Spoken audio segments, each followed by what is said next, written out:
So friends, बिना किसी देरी के शुरू करते हैं आज की अपनी इस बेहतरीन वीडियो को। तो अगर आप भी अपनी इंग्लिश को इम्प्रूव करना चाहते हो तो बस इस वीडियो को एंड तक जरूर देखना, आपको बहुत कुछ सीखने को मिलेगा। सो फ्रेंड्स, यहाँ पर ही किससे कह रही है कि मदद के लिए मेरे भरोसे मत रहना। जब भी हम इस तरीके से बोलते हैं किससे कि मदद के लिए मेरे भरोसे मत रहना, तो इस इंग्लिश में हम बोलेंगे do not count on me for help. Count on का यूज करेंगे हम, do not count on me for help, यानी मदद के लिए मेरे भरोसे मत रहना। काउंट ऑन समवन का मतलब होता है किसी के भरोसे होना, किसी पे उम्मीद करना कि वो मदद करेगा। काउंट ऑन करना, किसी के भरोसे रहना। तो यहाँ पर ये बता रही है कि do not count on me for help, यानी मदद के लिए मेरे भरोसे मत रहना। आगे अपनी बात को थोड़ा बढ़ा के बता रही है कि बेहतर होगा कि तुम मुझसे मदद की उम्मीद ना करो। बेहतर होगा कि तुम मुझसे मदद की उम्मीद ना करो। हम इस इंग्लिश में इस तरीके से कह सकते हैं यू आर बेटर ऑफ, यानी तुम बेहतर रहोगे, सही रहोगे। Not expecting any help from मी, मुझसे कोई उम्मीद, मदद की उम्मीद ना लगाकर। तो कह रही है कि अगर तुम मुझसे मदद की उम्मीद लगाओगे तुम्हारा दिल टूटेगा, इसलिए कह रही है कि यू आर बेटर ऑफ, कि तुम बेहतर हो। Not expecting any help from मी, मुझसे कोई मदद की उम्मीद ना लगाकर ही तुम बेहतर हो। कहने का मतलब है कि बेहतर हो कि तुम मुझसे मदद की कोई उम्मीद ना करो। You are better off not expecting any help from me. या आप सिंपली ऐसे कह सकते हो कि do not count on me for help. Sunday का दिन मेरा बहुत ज़्यादा व्यस्त है। एक, मुझे संडे को अपने दोस्त की शादी में अटेंड करनी है, और दूसरा, मुझे ऑफिस का कुछ काम अधूरा करना है। तो यहाँ पर ये संडे के लिए इससे कोई मदद मांग रहा था, तो यहाँ पर ये कह रही है कि संडे का दिन मेरा बहुत ज़्यादा व्यस्त है। एक तो मुझे संडे में अपने दोस्त की शादी अटेंड करनी है, और दूसरा मुझे ऑफिस का कुछ काम, अधूरा काम पूरा करना है। तो इस इंग्लिश में इस तरीके से बोलेंगे Sunday is a very busy day for me. Sunday is a very busy day for me, यानी संडे मेरे लिए बहुत ज़्यादा व्यस्त है। As I have to attend my friends wedding, जैसे कि मुझे अपने दोस्त की वेडिंग में जाना है। And complete some pending work from the office, और ऑफिस का कुछ जो पेंडिंग वर्क है वो पूरा करना है। तो कह रही है कि Sunday is a very busy day for me as I have to attend my friends wedding and complete some pending work from the office. कहने का मतलब है कि संडे का दिन मेरा बहुत व्यस्त है। एक तो मुझे अपने दोस्त की शादी में जाना है, और दूसरा मुझे अपने ऑफिस का काम पूरा करना है। मैं तुम्हारी एक शर्त पर मदद कर सकती हूँ। यहाँ पर ये कह रही है कि I can help you on one condition. I can help you on one condition, यानी मैं तुम्हारी एक शर्त पर मदद कर सकती हूँ। I can help you on one condition. या आप इसे थोड़ा इस तरीके से कह सकते हो कि I can help you but with a condition. But with a condition, I can help you but with a condition. इसका मतलब है कि मदद तो कर सकती हूँ लेकिन एक शर्त है। तुम्हें मुझसे वादा करना होगा कि तुम मुझे अपनी कार में ऑफिस छोड़ दोगे। कह रही है कि you will have to promise me that you will drop me off at the office in your car. You will have to promise me, तुम्हें मुझसे वादा करना होगा that you will drop me off, कि तुम मुझे ड्रॉप ऑफ कर दोगे, यानी छोड़ दोगे एट द ऑफिस, ऑफिस पर, इन योर कार, अपनी कार में। You will have to promise that you will drop me off at the office in your car. कहने का मतलब है कि तुम्हें मुझसे वादा करना होगा कि तुम मुझे अपनी कार में ऑफिस छोड़ दोगे। एक तो मैं ऑफिस के लिए लेट हो रही हूँ, और ऊपर से मेरी कार खराब हो गई है। अब इससे बता रही है कि I am running late, I am running late for the office. या तो आप बोलोगे I am running late for the office, या आप बोलोगे I am getting late for the office. तो यहाँ पर ये कह रही है कि I am running late for the office, मैं ऑफिस के लिए लेट हो रही हूँ। And on top of that, और ऊपर से माई कार ब्रोक डाउन, जो मेरी कार है वो खराब हो गई। कार खराब होने के लिए कौन से फ्रेजल वर्ब का यूज करते हैं? ब्रेक डाउन का। तो यहाँ पर पास में बात चले तो ब्रोक का होगा, यहाँ पे ब्रोक डाउन।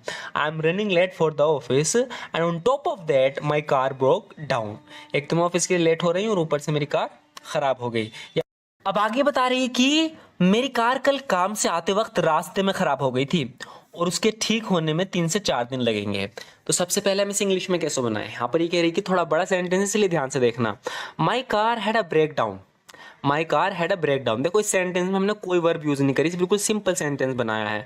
अगर हम इसे वर्ब में यूज करेंगे तो हम इसको फ्रेजल वर्ब बनाएंगे और ब्रेक डाउन को अलग कर देंगे, और उस सिचुएशन में हम बोलेंगे इसे my car had broken down. तब क्या करेंगे? My car had broken down, ए आ हटा देंगे यहाँ से, my car had broken down. लेकिन यहाँ हम बिल्कुल सिंपल इंग्लिश यूज कर रहे हैं, my car had a breakdown, यानी मेरी कार में ब्रेक डाउन हो गया था। कहने का मतलब खराब हो गई थी on the way home from work, यानी कि जब मैं काम से घर आ रही थी। On the way home from work, जब मैं काम से घर आ रही थी, my car had a breakdown, मेरी कार खराब हो गई थी, and it will take around 3 to 4 days, और लगभग 3 से 4 दिन लगेंगे टू गेट इट रिपेयर्ड, इसे ठीक कराने में। गेट इट रिपेयर्ड, यहाँ पर गेट का इसलिए यूज हुआ है क्योंकि कार हम खुद ठीक नहीं करते, किसी से करवाते हैं, किसी दूसरे से काम करवाना, उसके लिए पॉजिटिव वर्ब को यूज करते हैं। गेट हो गया तुम्हारा, मेक हो गया, हैव हो गया। तो यहाँ पर यही बता रही है कि my car had a breakdown on the way from work yesterday, कल काम से घर आते हुए मेरी कार खराब हो गई थी, and it will take around 3 to 4 days, और लगभग 3 से 4 दिन लगेंगे टू गेट इट रिपेयर्ड, इसे ठीक कराने में। गेट की जगह हम हैव का भी यूज कर सकते हैं, जैसे कि हमने यहाँ पर किया है when I was coming home from work, यहाँ पर हमने बिल्कुल सिंपल कर दिया इसे, when I was coming home from work yesterday, जब मैं कल काम से घर आ रही थी, माई कार ब्रोक डाउन, मेरी कार खराब हो गई थी, and it will take about 3 to 4 days, और लगभग 3 से 4 दिन लगेंगे टू हैव इट फिक्स्ड, इसे ठीक कराने में। तो यहाँ पर ठीक करवाने के लिए हमने गेट का यूज किया था, यहाँ पर हैव का भी कर लिया। मैं चाहती हूँ कि जब तक मेरी कार ठीक हो तब तक तुम मुझे रोज ऑफिस छोड़ कर आओ। इंग्लिश में बोलेंगे I want you to drop me off at the office every day until my car gets fixed. कह रही कि I want you to drop me off, I want you मैं चाहती हूँ तुम, टू ड्रॉप मी ऑफ मुझे drop off करो, मुझे छोड़ कर आओ, एट द ऑफिस ऑफिस में, एवरी डे रोज, until my car gets fixed जब तक मेरी कार ठीक नहीं होती। यहाँ पे ऐसे भी कह सकते हो कि until my car is repaired, जब तक मेरी कार रिपेयर नहीं होती, ठीक नहीं होती, until my car is repaired I would like you to drop me off at the office daily, मैं चाहती हूँ कि तुम मुझे डेली ऑफिस छोड़ कर आओ। Until my car is repaired जब तक मेरी कार ठीक नहीं होती, I would like you to drop me off at the office every day. अगर तुम ऐसा करो तो मैं तुम्हारी मदद करने के लिए तैयार हूं। If you can do that I am ready to help you, if you can do that I am ready to help you, यानी अगर तुम ऐसा करो सको तो मैं तुम्हारी मदद करने के लिए तैयार हूं। मैं कल जब स्कूल जा रहा था तब मैंने तुम्हें एक लड़की से बात करते देखा था, तुम दोनों एक कार के पास खड़े कॉफी पी रहे थे। अब ये थोड़ा बड़ा सेंटेंस है इसलिए थोड़ा टाइम लगेगा इसे बनाने में, ध्यान से देखना। कह रहा है कि मैं कल जब स्कूल जा रहा था, एक बात तो हो गई कि कल जब मैं स्कूल जा रहा था, दूसरी बात तब मैंने तुम्हें एक लड़की से बात करते देखा, तब मैंने तुम्हें एक लड़की से बात करते देखा, दूसरी बात हो गई। यहाँ पर तीसरी बात ये कह रहा है कि तुम दोनों एक कार के पास खड़े कॉफी पी रहे थे। सबसे पहले हम अपनी पहली बात को कहेंगे, मैं कल जब स्कूल जा रहा था। As I was going to school yesterday, as I was going to school yesterday, when का यूज भी कर सकते हो तुम, when I was going to school yesterday, लेकिन as का भी यूज करना सीखो, हमेशा when का मत किया करो। as I was going to school yesterday, कल जब मैं स्कूल जा रहा था, I witnessed, या तो आप कहोगे I saw तो हमें पता ही है तो हम बोलेंगे I witnessed, ये थोड़ा अलग तरीका है कहने का। I witnessed यानी मैंने विटनेस किया यानी देखा, you तुम्हें, engaging in a conversation, conversation में इंगेज होते हुए यानी बात करते हुए, विद अ गर्ल, एक लड़की से। You were both standing beside a car, तुम दोनों कार के बगल में खड़े थे यानी पास में खड़े थे, ड्रिंकिंग कॉफी, कॉफी पी रहे थे। तो अगर हम इसे एक साथ बोलें तो हम बोलेंगे as I was going to school yesterday I witnessed you engaging in a conversation with a girl, you are both standing beside a car drinking coffee. कल जब मैं स्कूल जा रहा था मैंने तुम्हें एक लड़की से बात करते देखा था, तुम दोनों एक कार के पास खड़े कॉफी पी रहे थे। लेकिन अब तुम बता रहे हो कि तुम कल अपने परिवार के साथ गांव गए थे, या तो तुम मुझसे झूठ बोल रहे हो या तुम कुछ छुपा रहे हो। अब यहाँ पर ये इससे कह रहा है कि but now you are telling me that you went to your village with your family. तो यहाँ पर ये अपने दोस्त से सच नहीं बता रहा है, किसी लड़की के साथ ये गया था, इससे झूठ बोल रहा है कि मैं अपने परिवार के साथ गाँव गया था। तो यहाँ पर इसकी झूठ को पकड़ लिया, कह रहा है कि but now you are telling me, लेकिन अब तुम मुझे बता रहे हो that you went to your village, कि तुम अपने गाँव गए थे, विद योर फैमिली, अपने परिवार के साथ, यस्टरडे कल। ईदर यू आर लाइंग, या तो तुम झूठ बोल रहे हो टू मी, मुझसे, और यू आर हाइडिंग समथिंग, या तुम कुछ छुपा रहे हो। अब ये कह रहा है कि but now you are telling me that you went to village with your family yesterday, either you are lying to me और यू आर हाइडिंग समथिंग। जब से तुम उस लड़की से मिले हो ना, तुम मुझे कॉल, यहाँ पे कह रहा है कि जब से तुम उस लड़की से मिले हो ना तो तुम मुझे कॉल करते हो ना ही मेरी कॉल का आंसर देते हो।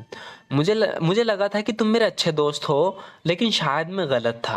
यहाँ पर ये कह रहा है कि ever since you met that girl, जब भी हम कहते हैं कि जब से तुम आए हो तो हम बोलेंगे एवर सिंस यू केम, जब से तुमने ऐसा किया, जब से ऐसा हुआ। तो जब से के लिए हम एवर सिंस का इस तरीके से यूज करेंगे। तो यहाँ पर ये बता रहा है कि जब से तुम उस लड़की से मिले हो, ever since you met that girl, जब से तुम उस लड़की से मिले हो, you neither call me nor answer my calls, ना तो तुम मुझे कॉल करते ना ही मेरी कॉल का जवाब देते। I thought you are my good friend, मुझे लगा था तुम मेरे अच्छे दोस्त हो। But maybe I was wrong, लेकिन शायद मैं गलत था। कल मुझे तुम्हारी मदद की बहुत ज़्यादा ज़रूरत थी क्योंकि मैं किसी मुसीबत में था, लेकिन तुमने मेरी कॉल नहीं उठाई। ये बता रहा है कि yesterday I really needed you a lot, कल मुझे तुम्हारी बहुत ज़्यादा ज़रूरत थी। कह रहा है कि yesterday I really needed you a lot because I was in trouble, क्योंकि मैं मुसीबत में था। But you didn't even pick up my calls, लेकिन तुमने तो मेरी कॉल भी नहीं उठाई। Yesterday I really needed you, कल मुझे तुम्हारी सच में ज़रूरत थी बहुत ज़्यादा, अ लॉट, बिकॉज क्योंकि आई वॉज इन ट्रबल, मैं मुसीबत में था। But you didn't even pick up my calls, लेकिन तुमने मेरी कॉल भी नहीं उठाई। क्या फ़ायदा ऐसी दोस्ती का जिसमें एक दूसरे के मुश्किल वक्त में काम भी ना आए। कह रहा है कि what's the use of such friendship where we don't help each other in difficult times. कह रहा है कि what's the use of such friendship, ऐसी दोस्ती का क्या फ़ायदा, where we don't help each other, जहाँ हम एक दूसरे की मदद ना करें, इन डिफिकल्ट टाइम, मुश्किल समय में। सो फ्रेंड्स, आज की वीडियो में बस इतना ही। आपको वीडियो कैसी लगी ज़रूर बताना।